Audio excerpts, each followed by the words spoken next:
All right, let's take a look at a contentious issue around the world and here in South Africa, vaccine mandates. Labour groups have warned against firing workers for refusing to get vaccinated against COVID-19.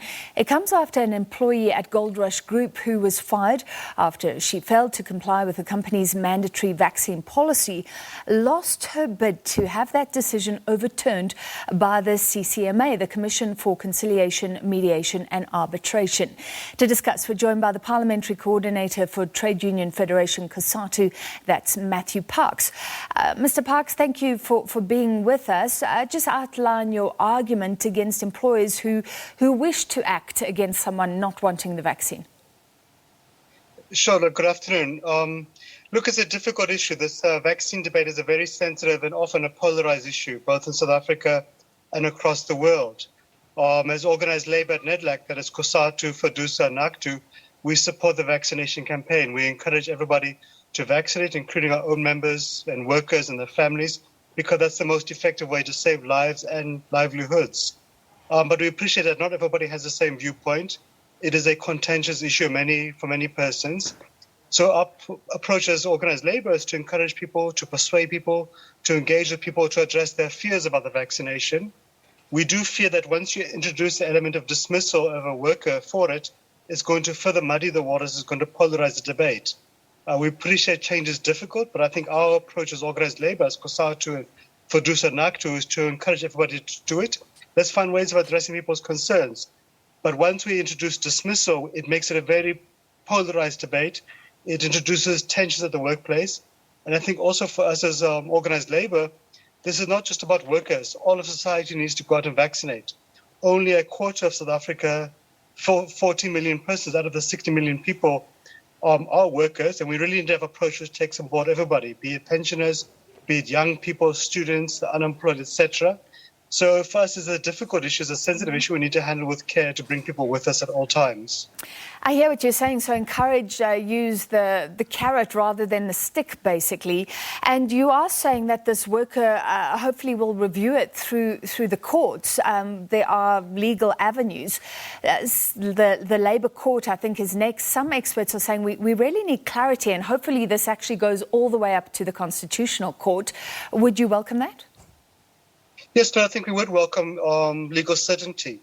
With lawyers, you'll always get 5 different viewpoints from 2 lawyers. So I think the more legal certainty, the better, because there are differing viewpoints of whether it would be constitutional or it would not be constitutional. I think for us, the real focus is that let's encourage everybody to vaccinate. Let's encourage everybody to address their concerns about why they might be fearful of vaccination and how it really is safe for them. But also I think people should bear in mind that trade unions are like lawyers. We must defend any worker who is threatened with disciplinary action, with dismissal. We should always try to reduce and resolve the tensions or the dispute at the workplace before it goes to CCMA, before it goes to Labour Court.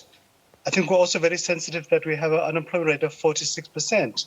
And a worker who loses their job is unlikely to find a job very soon. And of course, a worker, whether they are rightfully dismissed or wrongfully dismissed, has a family, has children, has relatives to support. So it's a very difficult situation, but I think we need to find ways to resolve it. We've encouraged our unions across the organised labour to try to address these issues at the workplace, resolve them in a constructive way. And I think also what we've done a lot of time as COSATU and FEDUSA and NACTU at NEDLAC is to develop with government, with business, the occupational health and safety directions, which have been signed by the Minister of Labour, which says what should be done and how it should be done at a workplace. So an employer should have an occupational needs assessment. They should engage with their workers, with their unions about what is approach at that workplace to negotiate a vaccine policy there and to find ways to address concerns. And for those workers, for example, who might not want to vaccinate, to provide alternative accommodation for them as much as reasonably possible. Can they work remotely? Can they work in another part of the workplace where they wouldn't be exposed to other workers or to clients? So we're trying to find an inclusive way, but at the same time, let's encourage everyone to vaccinate as much as possible. Isn't that already in place? So it really should only be the last resort if they're customer-facing or things like that. I mean, the Labour Department has put some guidelines in place. But then if it goes through the courts, Mr. Parks, would you as the Labour Union Federation respect the court rulings and stand down, as it were, if the courts go in the direction of vaccine mandates at work? Look, sure. I mean, I think once courts make a decision, they're binding upon the whole of society. I suspect, given the polarization around this whole debate, not just in South Africa, but across the world, I think in South Africa's case, you're likely to find people will appeal it at the Labour Court, at the Supreme Court, and the Constitutional Court, and that is their right. I think that will benefit everybody because it will provide legal clarity. Because there are, two different schools of thoughts on whether or not you could have a mandate or not. There are some elements of mandates already in place in the economy. For example, health workers historically have been required to undertake all vaccinations across the board historically. Other workplaces may not be necessary. So yes, a legal clarity would provide space in that regard. Our unions are engaged in the different workplaces, and we're encouraging them to engage with employers to develop vaccine policies for the workplace as is relevant according to their context, because each workplace is slightly different. Some white-collar workers can work digitally or remotely, and it may not be necessary. But for example, in the mining industry, where you have thousands of workers in very close proximity, 1,000 meters underground, or in the transport sector where people are exposed to large numbers of people continuously, or the retail sector, it might be different. So it does need to be based upon a specific workplace needs assessment.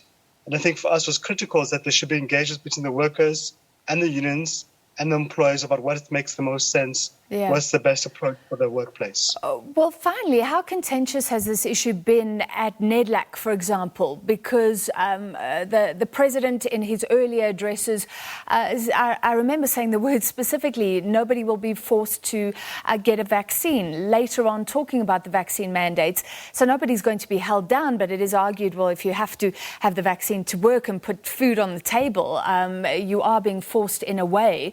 Is this a source of contention, of friction between you and government and the ANC, or is it not that serious at the moment? No, look, it is a serious issue. I think the NEDLAC engagements and the engagement of government and business have been robust, and they should be. I think that's how we'll find common ground. But it is quite a contentious issue amongst our membership, amongst workers who reflect the diversity of viewpoints in society. People have different viewpoints. Some people are for the vaccines, other persons are concerned, others are anti-vax. So we have a variety of viewpoints, and as Labour, we always have to try to juggle and reflect the viewpoints of our membership. We try to bring our membership with us and to persuade them on a particular direction where we think is the right direction to go. But it is a diversity of views. Our unions have tried their level best in their different sectors to encourage people to vaccinate, to address their concerns.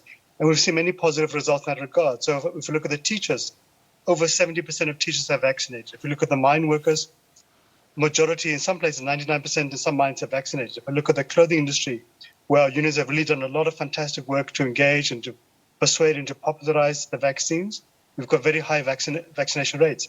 I think where we've seen quite low vaccine rates is where we have very little union membership in some sectors, like in agriculture, restaurants, hospitality, and so forth. So I think it does point to a need for all of us to work together, be it trade unions, be it employers, government, the churches, media, etc., to persuade people why this is the right way to go, but equally to address the fears and to respect people's constitutional rights and to see how can we move together as a nation.